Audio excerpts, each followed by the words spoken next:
Hi there, it's your boy Clarence, and here we are again talking about the Nintendo Switch games that are on sale right now, recommending you good games that are worth your time. We will be covering the UK, EU, US, Australia, and Canada regions. But first and foremost, thank you for taking the time to watch this video. If you want to see more of this series, please hit that like button, remember to subscribe to the channel and ring the bell to receive future notifications. Likes and subscriptions help keep the channel alive. To start our list, Wallachia, Reign of Dracula. Wallachia, Reign of Dracula is a fun old school game. The decision to make this more of a shooter than a faithful copy of Castlevania is startling at first, but it feels natural thanks to some excellent arrow play and boss fights. The 7-stage experience is difficult and time-consuming due to some design choices, but you can replay it as many times as you want. Even though it may not be for everyone, this is a good option for those looking for a good 16-bit adventure shooter. Wallachia, Reign of Dracula may be more retro than other games in its genre, but it still has fun action, clever level design, and excellent music. Because Konami appears to be content to rest its popular Castlevania series for the time being, this could be the closest we get to a new old-school Castlevania game on Switch. So it's a good thing Megami Games knows Konami's series so well that it was able to create a really good copy of it while also being unique enough to stand out. Next is a hell of a name. Prinny presents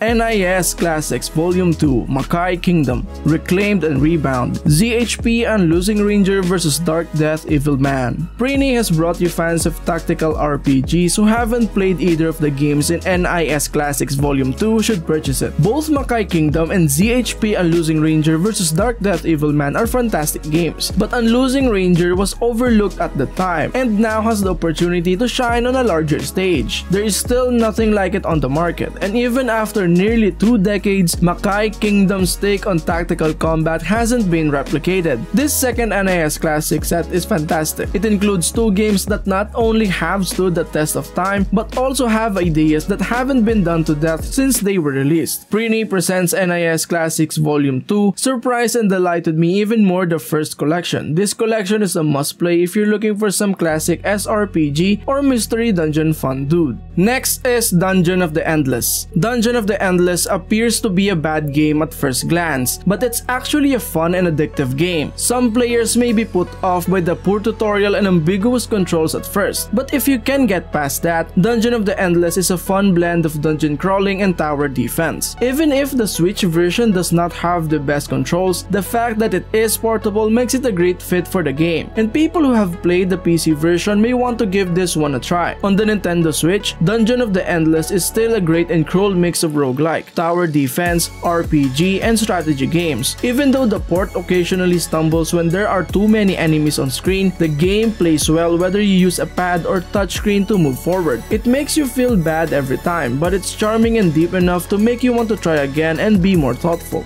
Next up, Edna and Harvey, the Breakout Anniversary Edition. Playing Edna and Harvey, the Breakout Anniversary Edition is like being the stepchild that Matt Groening, Seth MacFarlane, and LucasArts never mentioned. The 2 main characters, Edna and Harvey, are amusing, witty, and odd. Since Sam and Max hit the road, these are most likely 2 of the most memorable adventure game characters. Even though the controls are difficult to master due to the lack of cursor or touch support, the game's offbeat humor and solutions set it apart. This Anniversary Edition is the way to go if you want to relive some of the best adventure games from the past. Even though getting used to the controls takes longer than it should, it's mostly worth it. Edna and Harvey, the Breakout Anniversary Edition shines because there are more positives than negatives, especially the extensive dialogue, which is well written and amusing. I'm glad I stuck with this game. As a fan of the genre, I thought it was entertaining. Next is Guacamelee 2. Guacamelee 2 is a light-hearted platforming game with fast-paced luchador fights. Guacamelee 2 is an easy recommendation if you're looking for a tight Metroidvania with bright colors and a great sense of humor. Guacamelee 2 feels like a better version of the first game in general, and I don't mean that negatively. The first Guacamelee is an excellent example of how to create a game. The sequel to this game features solid Metroidvania mechanics, amusing dialogue, and rock-solid platforming. It's challenging, entertaining, and full of personality. Everyone who enjoys platformers, cooperative games, and of course Metroidvania games should play it. Guacamelee 2 is a fantastic sequel that keeps what was great about the first game while also adding a fun, crazy new story for players to discover.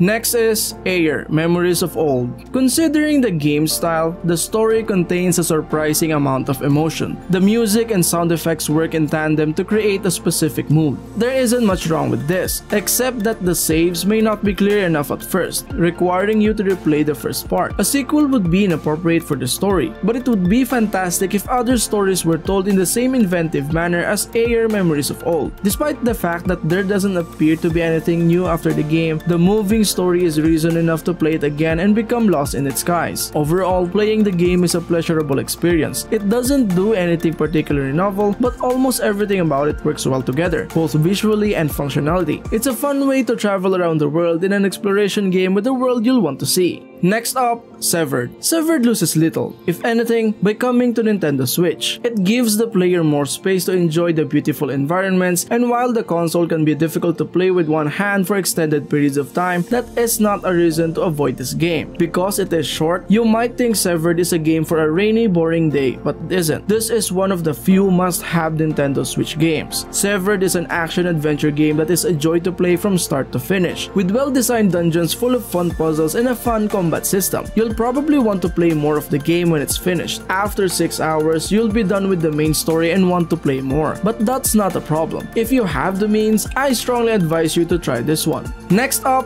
Jars. Jars' appearance is a cross between Tim Burton and the characters in Don't Starve, and the creepy vibes it exudes are spot on. In many ways, this game is a strange and faster paced take on the tower defense genre, even if it may take a few tries to figure out how to use your limited resources in the most strategic way. In each scenario, you'll have items to safeguard and vials to destroy. The vials may contain your creatures and the items you'll need, or they may contain various animals that will attempt to destroy the items you're attempting to protect. The level of difficulty and intensity can vary greatly from one stage to the next, so you must be prepared for anything. However, if you think and act quickly, you will always have the tools necessary to succeed. You'll just have to work quickly and effectively and have a good plan ready to go at all times. Next up, Prinny presents NIS Classics Volume 3, La Pucelle Ragnarok, Rhapsody, a musical adventure. Even if the two games in this collection, particularly Rhapsody, can feel a little dated at times, Prinny presents NIS Classics Volume 3 is a great and entertaining look back at NIS foray into the world of SRPGs. I'm not sure what NIS will do with the Prinny Presents 4 given how quickly they get rid of their old stuff. We may receive a new translation, who knows. In any case, I'm looking forward to it. Prinny Presents NIS Classics Volume 3 contains two early games by one of the most creative and prolific video game developers. Both La Pucelle Ragnarok and Rhapsody, a musical adventure, are ambitious games that push the boundaries of tactical RPGs at the time, so it's fantastic to see them shine on a modern console. Both games have improved graphics, but the gameplay and overall experience remains unchanged. Next is State of Mind. If you enjoy stories like Blade Runner, Black Mirror, The Matrix, or film noir, are interested in transhumanism and AI,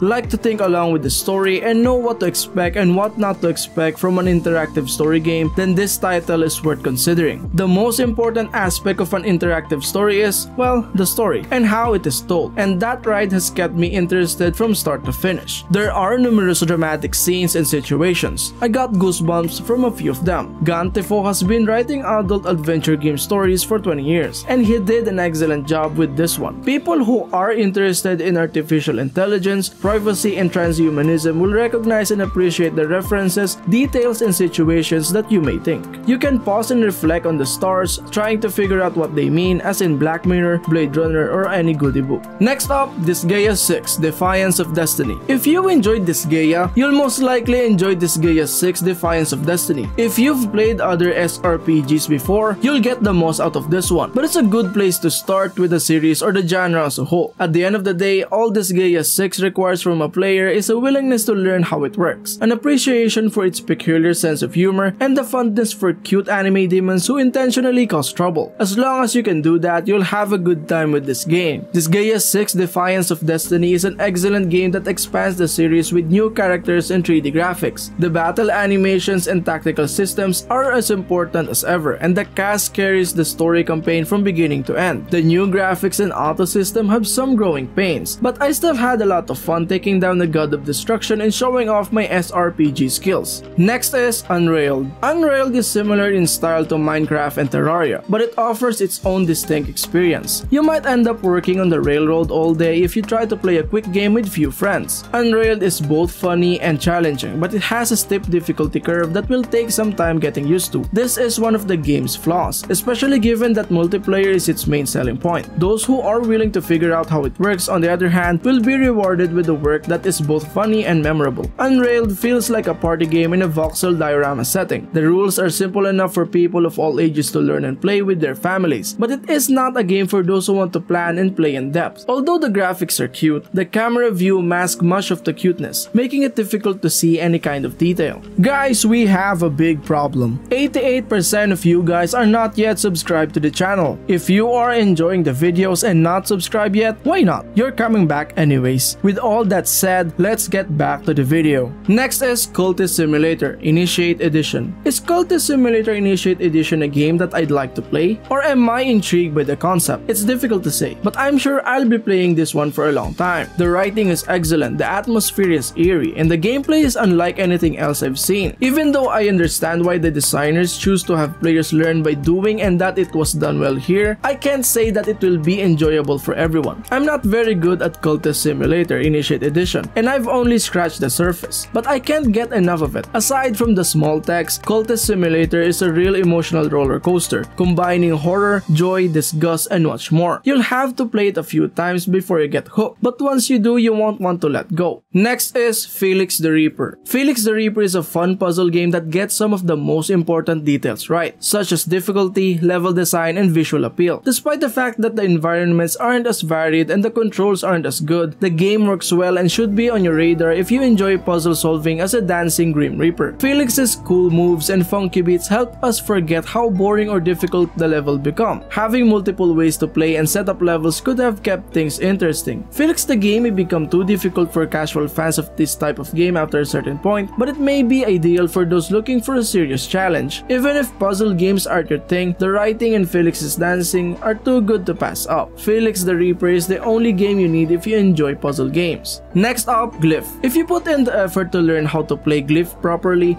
it can be a rewarding game. There are many collectibles and secrets to discover, and you'll feel proud of yourself once you've mastered whatever lethal shortcut you've chosen. Glyph takes the familiarity of the classic 3D platformer and gives it an interesting twist with its round hero and a ball-based physics. Glyph is a fantastic game to play because it is simple and stable. The exploration levels are particularly inventive, and there is plenty to keep you occupied. It's also worth mentioning the game's soundtrack. The background music fits the game's mood perfectly, and the way it gets louder when you've found all the keys is fantastic. The only major issue is the time trial levels. You can add 1 point to your score if you like this type of thing, but I thought there were too many of them. Next is SUPERHOT. The ride in SUPERHOT is exhilarating. It's thrilling when you break up every enemy and make it through a stage without getting hurt. Even though the game is short and the gyroscope controls are difficult to master, it's such a novel concept and it's difficult not to recommend it. Even if you dislike FPS games, you should give it a shot. Above all, SUPERHOT is a game about reacting quickly and adapting to any situation, even when things go wrong. Overall, SUPERHOT on Nintendo Switch is an excellent way to experience one of the best and most unique games released in recent years. If you've already played it, it's not worth purchasing again. But if you've never played SUPERHOT, this version is an excellent choice. Even the icon is nice, which I know is important to many people when it comes to Nintendo Switch games. Next is Deponia. Deponia is amusing, has amusing puzzles to solve, and is set in a fictional setting that I enjoy. Anyone who enjoys point-and-click adventures will enjoy this series. Deponia is an excellent example of a modern point-and-click adventure. It has strange characters, great art, and a really fun gameplay. Even though the game becomes increasingly difficult, which may put some players off, the best thing about Deponia is its characters and writing, which will keep you interested the entire time. Deponia is a good point-and-click game. It definitely tries to be a funnier take on the genre, and while I laugh at a few of the jokes, I didn't find much of it particularly amusing. But since humor is subjective, it could have been just me. Aside from a few minor issues, I liked how the game looked and sounded.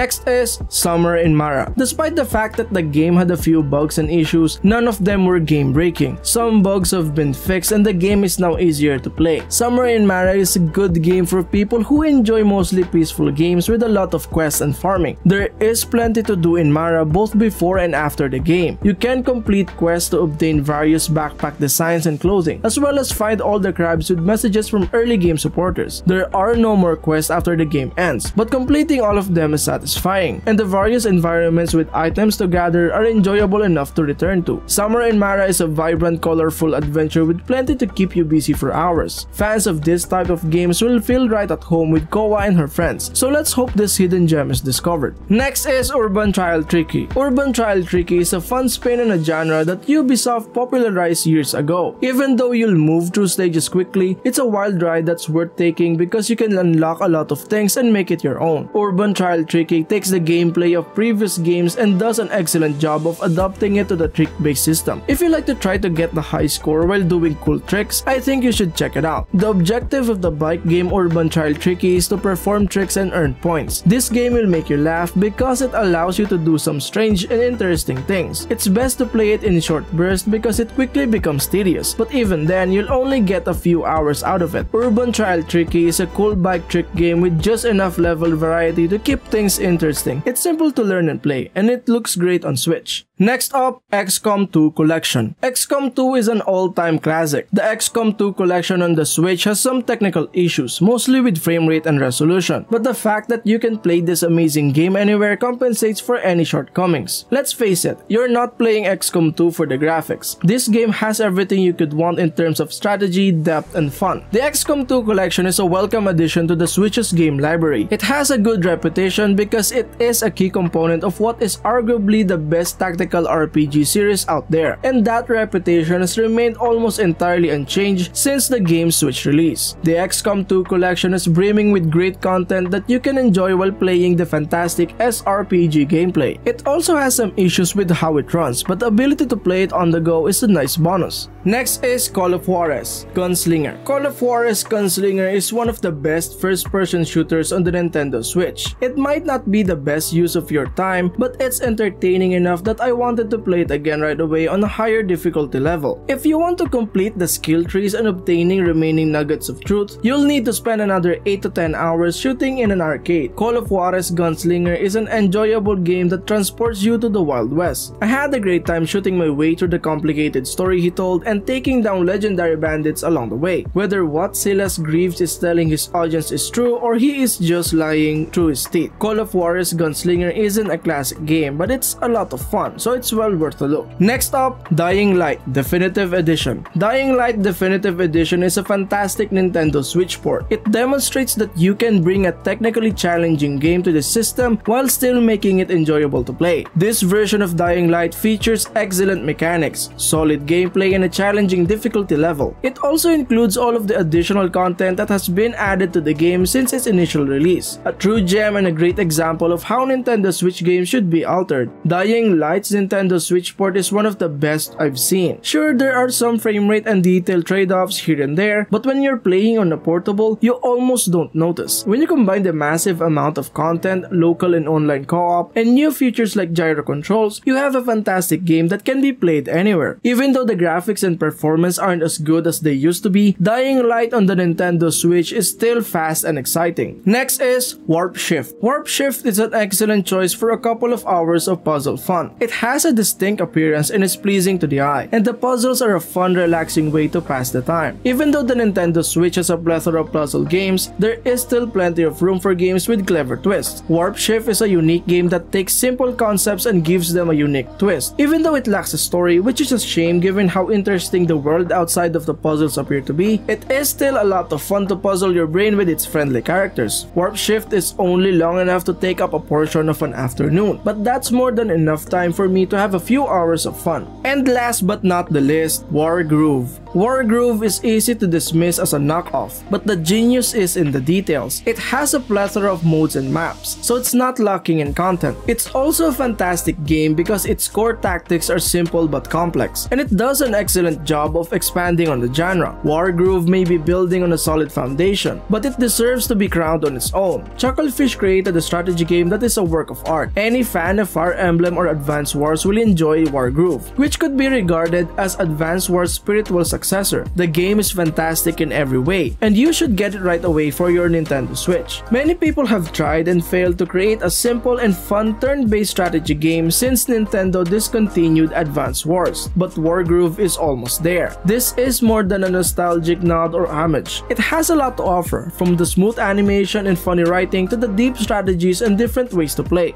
That is all, guys. I hope this video was helpful in deciding which game to play, and thank you for checking out the list. Please remember to subscribe, and we'll see you at the next one.